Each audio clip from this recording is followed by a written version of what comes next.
புரட்சி, மக்கள் புரட்சி, அரசியல் புரட்சியை நாம் அதில் பயணித்துக் கொண்டிருக்கிறோம். புரட்சி என்பது சாதாரண வார்த்தை அல்ல.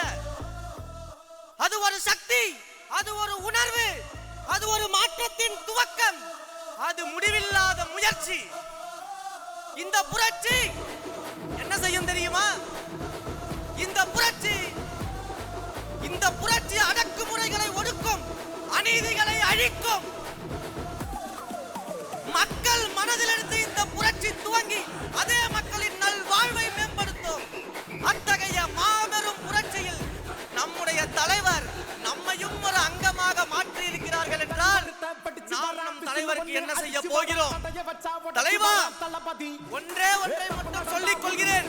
இந்த புரட்சி வெற்றியை நோக்கி போய் சேராமல் ஒரு நாளும் தடம் மாற மாட்டோம், வழி மாற மாட்டோம், ஒரு நாளும் விழிமூட மாட்டோம் என்பதை மட்டும் உறுதியோடு இந்த இடத்தில் நான் தெரிவித்துக் கொள்கிறேன்.